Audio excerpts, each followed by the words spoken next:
everyone, welcome to the Dyl Pickle Movie Network. I am Dylan Randazzo, and welcome to my continued New York Film Fest 62 coverage. New York Film Fest 62 has already come off to a strong start out the gate with Nickel Boys, with Anora, and now today I'm going to be talking about Rumours, the newest horror comedy directed by Guy Maddin, Evan Johnson, and Galen Johnson, starring a plethora of stars you may recognize, like Cate Blanchett, Alicia Vikander, Charles Dance, Roy Dupuis, Denis Ménochet, a lot of great actors in this thing, and this is first and foremost an ensemble piece. This is about this meeting, this G7 meeting. If you don't know what G7 means, it's like the group of seven. So basically it's the US, it's Canada, it's the UK, Japan, Germany, what else am I forgetting? France and Italy.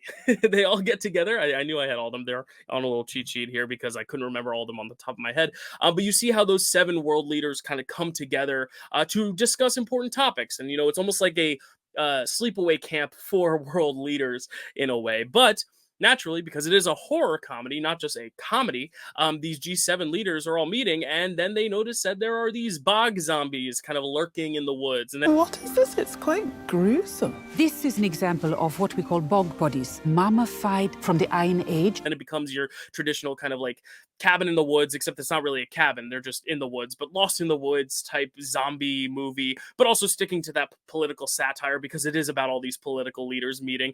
And I think that's the thing first and foremost is how successful is this as a political satire versus how successful is it as a comedy? Because I think going in, I was expecting horror comedy, like a perfect marriage of the two. I heard this was like a mix between Night of the Living Dead and Dr. Strangelove. And I definitely see the similarities. Night of the Living Dead, zombies, got it.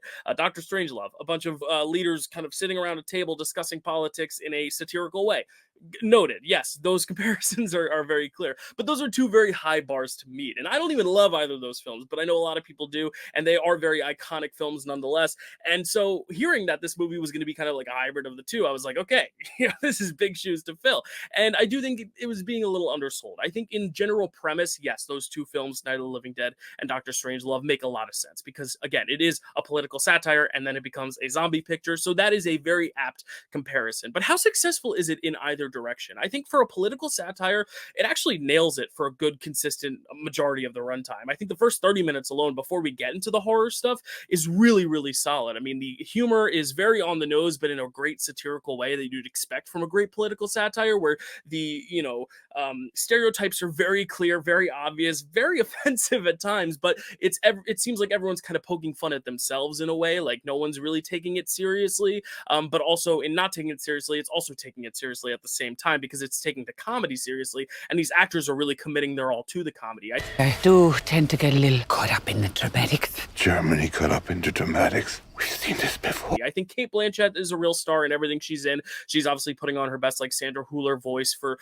her performance as the Chancellor of Germany. And why are you covered in mud? And then you have like Charles Dance, who's playing the American president, who is very sleepy. He keeps falling asleep in his chair, which is obviously like a very on-the-nose commentary for a current sitting president. The one thing I really loved about Charles Dance in particular is that he keeps his very thick Charles Dance British Tywin Lannister accent on. So every time he speaks, it's like the American president is talking with this very thick British accent, and everyone's kind of like, what's up with your accent? Every time they try to address it, he immediately cuts them off, or something else steals their attention, or there's a segue to some other talking point. And I thought that was really funny. Again, like trying to find ways to poke fun at not just the characters in the piece, but also the countries they represent, and even the actors representing them, which I thought was really fun. It's very playful. You can tell that these actors are all game 100% of the way through. What were they then? Terrorists?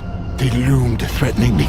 Protesters. That's what I thought too at first. Now, when we get to the horror, this is where I'm a little bit more mixed on it, because I do think just looking at the poster, it's this giant brain and it's on fire, and you've got like this kind of creepy woodsy atmosphere where it seems like you can walk 2 feet and then look back and you can't see anything behind you because there's so much fog, and you've got these bog monsters and zombies, and they're very strange, and you hear the sound effects and you expect it's going to really amp it up for the horror, but in actuality I think the horror is just kind of a backdrop. It really just seems to be a through and through political satire comedy, and the horror elements are just kind of adjacent to the actual story. It does pose a looming threat, but it never feels like a direct threat in the sense that, like, I wouldn't classify this as a zombie picture. You know, it doesn't feel like the horror elements have a very hands-on approach to the story.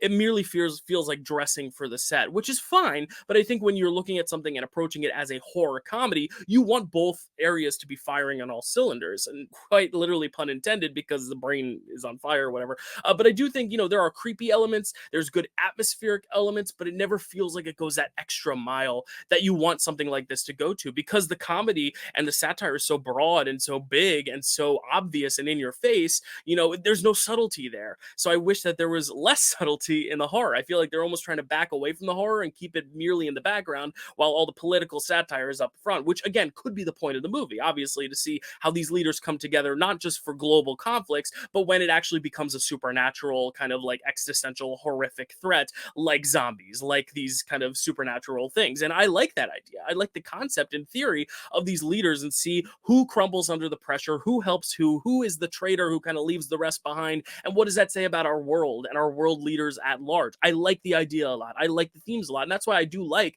a lot of this film. But I feel like for a horror comedy, I just wanted it to go that extra mile and really dive into it, because we don't get a lot of horror films in New York Film Fest. It's just admittedly true. I mean, we tend to go more for the slow burn dramas. Maybe occasionally there will be a comedy, but even then it's more of an art house comedy. You know, we don't get these big genre swings. I mean, a few years ago we got Dune, and I thought that was like a wild, amazing thing that New York Film Fest got Dune, because we never get movies like Dune at New York Film Fest, and we got this, and I was like, wow, okay, late night, Saturday night, we're gonna watch this, and it's gonna be this like real great horror comedy romp. And there was a lot of comedy, and I did laugh. My audience was eating it up. My audience, the crowd, was eating up all the comedy. So I think for a comedy, it gets like an A+ thumbs up.